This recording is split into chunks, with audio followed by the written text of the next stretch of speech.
What is going on, everyone? This is Ninja Geek here, and we are bringing you a different kind of gameplay today.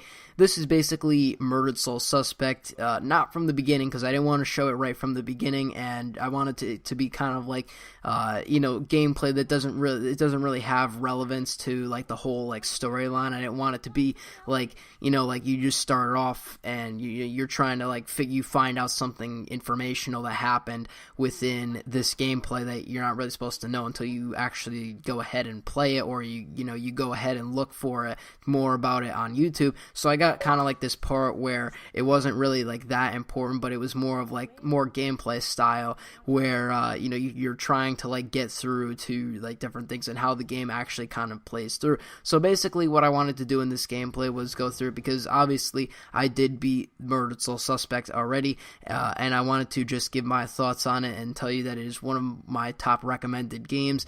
And so basically you start off as this cop, Ronan, and it's basically like a long story. It says in the description of the game description that you find like online or like on the back. I don't think it says it on the back cover, but you find it online that there is a like a sort of a twist to the end of this story, and there definitely is a twist at the end of the story, which I'm not going to give away, but you're basically this cop who instantly gets killed, and as you could see, he has those orange bullet holes, because that is when he died. And now he's obviously not part of the real world. He is like a specter, or like part of the halfway life. It's kind of really hard to explain like how the whole world works in his favor, but there's different levels. So his wife Julia rose like 3 years ago to heaven, and she well, it doesn't really say heaven, but you kind of get the glimpse of that. But she basically is there right now, because I forgot how it said that she died, or if we even find out, but she did die long before this happened. And Ronan gets to see her again in the beginning, but he has to basically figure out his past, like what can make him continue on into that part, because right now, as you could see, like he is in a kind of like a middle ground area, where he can't really escape until he finds out who actually killed him in the window when he did die in the beginning of the game. And once he figures that out, he can continue on with going up all the way, instead of just like being this half middle area. So basically what you just saw right there, she's trying to find something, but she's at the police station, and this girl, obviously that's what I'm talking about, and her name is Jay, and she basically helps you out along the way, and you get very close with her as you go along, because she helps you help her. It's just basically like this one-on-one thing.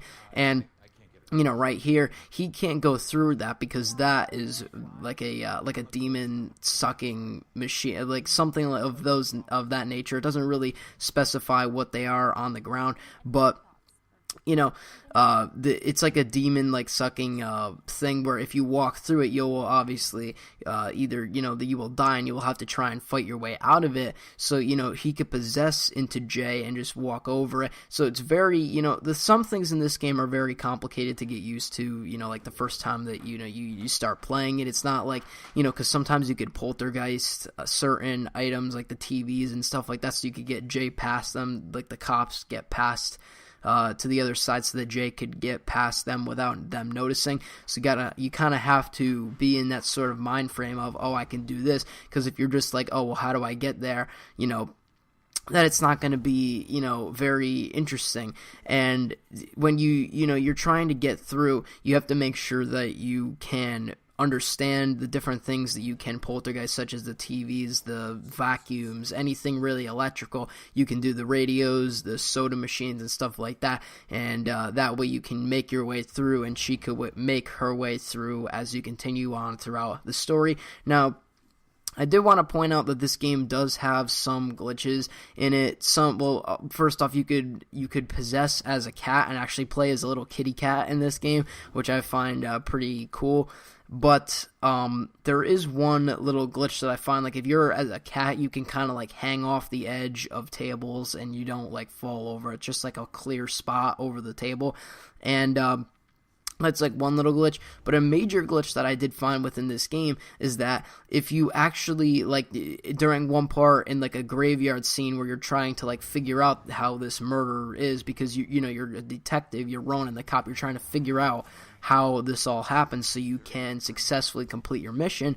And in doing so, like, they say to go back to J, like find your way back to J after something happens. So what I thought that was supposed to happen, because I didn't see the gate there at first, you were supposed to go back the same way that you came, and when you go back to the same way that you came, like right in the front of the cemetery, it cuts back to like scenes that you've already seen before. So I really wasn't sure what was going on. I got really confused. I was like, wait a second, did the game glitch and I have to do it all over again? Hopefully not. And then that's when I went online, I looked up at the tutorial, and I was like, oh, there's a gate over there, and when you walk through that gate, then it leads you back into the same spot that I really got to in front of the cemetery, but that continues the story. I think that it should go back either way, but that's just a little glitch that I ended up finding because I didn't really know which way I was supposed to go. Maybe it was my fault that I didn't see the gate there, but I basically wasted like 15 minutes of my time because I didn't see that gate there, and I was like, oh, which way do I gotta go?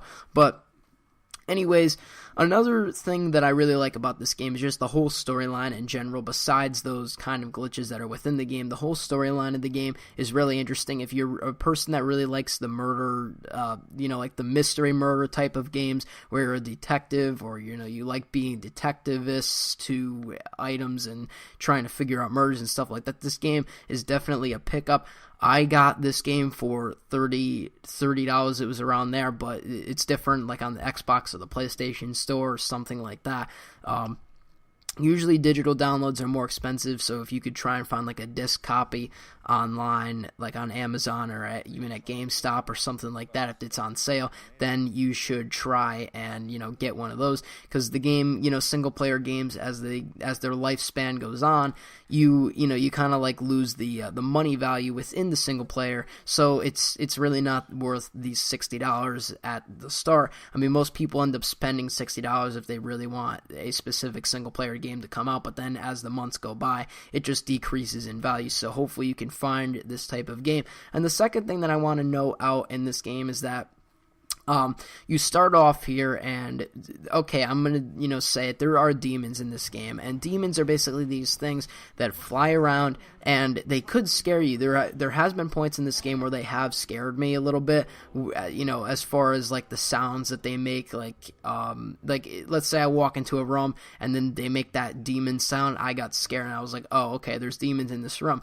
Now the way to be able to actually see these demons, because since you're basically a ghost, you can actually see the demons through walls and stuff like that. So if you just hold, I don't know what button it is on PlayStation, but I know it's the RB button on Xbox. If you hold that button down, like if you hold it down, you'll be able to see the demons through the walls, so you won't really get confused. But basically in any given spot within this game, demons are only going to appear, they're in very minimalistic numbers. So that's one thing that I really like about this game, because you're trying to figure out this murder and stuff like that, and if they just bombarded you with demons and enemies like most other games do, then it just would have gotten to the point where I would just be like, okay, you know what, this game is just really frustrating now. Like I would just get so frustrated with the game because it would be just like so enhanced with other things like side stories. But the main focus of this game is to try and find out the murder, and along the way you have to just fight these demons. It's like a side thing that goes on, and on Xbox One, I know for a fact that it tracks how many demons you actually kill, just as like a little fun thing within the game.